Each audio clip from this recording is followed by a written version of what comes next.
नमस्कार छात्रों। पिछली लगातार कक्षाओं में हम थ्योरी पढ़ के लगातार थोड़ा आपको ऐसा महसूस हो रहा होगा कि कुछ परिवर्तन चाहिए, तो उस परिवर्तन को प्रयोग के तौर में आपके समक्ष प्रस्तुत करने के लिए आज मैंने प्रतियोगी परीक्षा में पूछे जाने वाले कुछ वस्तुनिष्ठ प्रश्नों के आंसर आपके समक्ष प्रस्तुत करने जा रहा हूँ। सेठरंगलाल कोठारी राजकीय महाविद्यालय राजसमंद से बीएससी कक्षाओं के लिए क्वेश्चन उपयोगी है और यह कार्बोहाइड्रेट से संबंधित है। प्रस्तुतकर्ता मैं प्रेम सिंह चौहान, सह आचार्य प्राणीशास्त्र,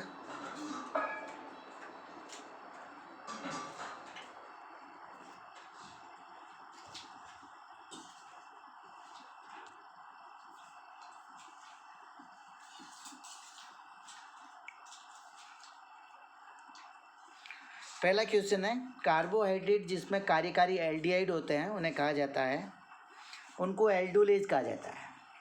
कार्यकारी एल्डिहाइड होते हैं उनको एल्डोलाइज। दूसरा क्वेश्चन है पेंटोज किस वर्ग के अंतर्गत आते हैं, तो पेंटोज जो होते हैं वो मोनोसैकेराइड्स के अंतर्गत आते हैं। व्युत्पन्न कार्बोहाइड्रेट का उदाहरण कौन सा है, तो ये 3 एग्जाम्पल यहाँ पे बता रखे हैं, साइबिटॉल, गैलेक्टोसेमिन और एल्डोनिक अम्ल। ये तीनों ही एग्जाम्पल जो है डिराइव्ड कार्बोहाइड्रेट्स के एग्जाम्पल हैं। फोर्थ क्वेश्चन है 6 कार्बन वाली वलय को कहते हैं, 6 कार्बन वाली वलय को पाइरेनोज कहा जाता है। ये इसका आंसर है। आपको पता है कि जो वलय जो होती है वो 5 कार्बन वाली और 6 कार्बन वाली 2 वलय बनती है। जो 5 कार्बन वाली वलय होती है उसको फ्यूरेनोज कहते हैं और 6 कार्बन वाली वलय को पाइरेनोज कहते हैं। 5वां क्वेश्चन है शक्कर या चुकंदर शर्करा का सामान्य नाम क्या है, तो इसका उत्तर है सुक्रोज। शक्कर या चुकंदर में पाई जाने वाली शर्करा का सामान्य नाम सुक्रोज है। तो इस प्रकार हमने 5 क्वेश्चन देख लिए हैं। इन 5 क्वेश्चन के ऑब्जेक्टिव जो है सारे ऑब्जेक्टिव्स नहीं प्रस्तुत करके जो एग्जैक्ट आंसर है वही आंसर आपके समक्ष प्रस्तुत किया जा रहा है ताकि आपको इन्हें याद करने में सुविधा हो।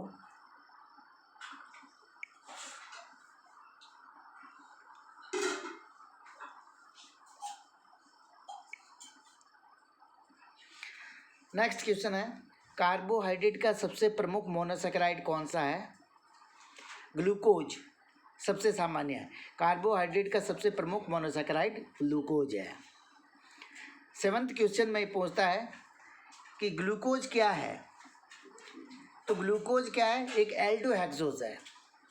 ग्लूकोज एल्डोहेक्सोज इसलिए है क्योंकि इसमें एल्डिहाइड तो क्रियात्मक समूह है और 6 कार्बन पाए जाते हैं इसलिए हेक्सोज है। तो ग्लूकोज एक प्रकार से एल्डोहेक्सोज है।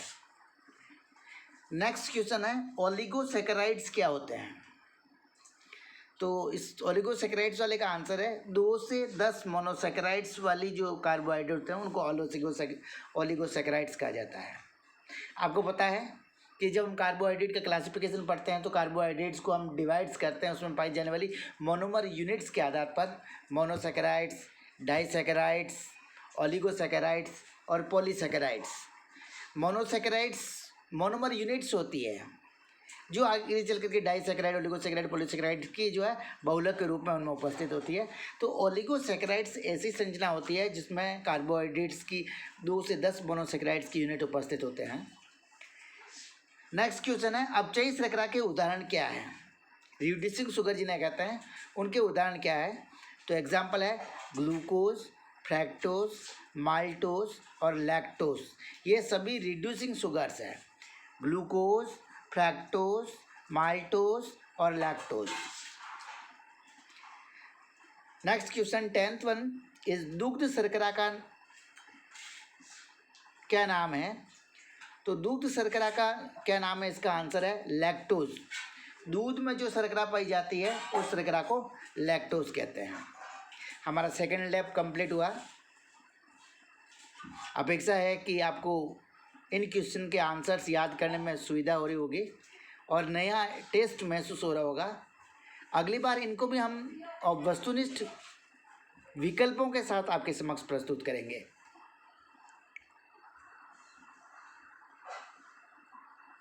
नेक्स्ट और लास्ट राउंड, सुक्रोज होती है।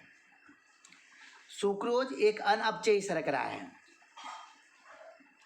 डीऑक्सीराइबोज तथा राइबोज है। इसका आंसर है पेंटोज मोनोसैकेराइड। आपको पता है डीऑक्सीराइबोज और राइबोज जो शर्कराएं होती है ये न्यूक्लिक अम्लों के निर्माण में काम आती है, इसलिए इनका जैविक रूप से अत्यधिक महत्व है। एक्चुअल में ये राइबोज शर्करा ही है 5 कार्बन वाली, किंतु राइबोज का जो सेकंड वाला कार्बन है उस सेकंड वाले कार्बन से एक हाइड्रोजन, एक जो ऑक्सीजन होता है OH समूह में से ऑक्सीजन हट जाती है, इसलिए यह डीऑक्सीराइबोज हो जाती है।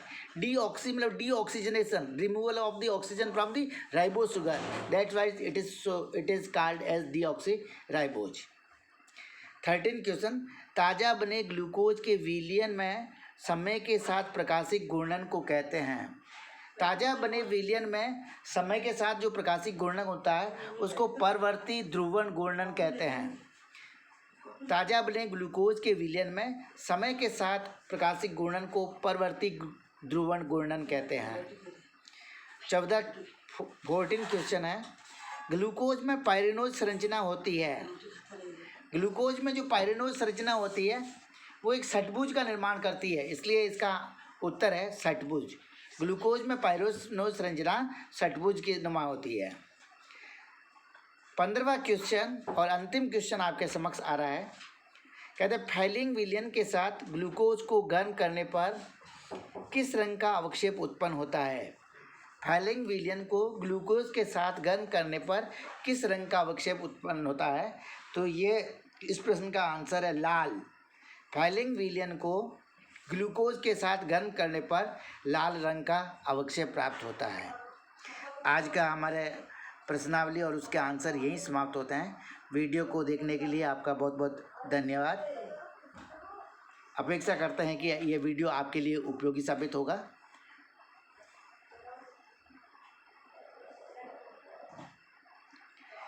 इनको हम एक बार मैं फटाफट आपको समराइज हुए मैं वापस आपके समक्ष रिपीट कर देता हूँ।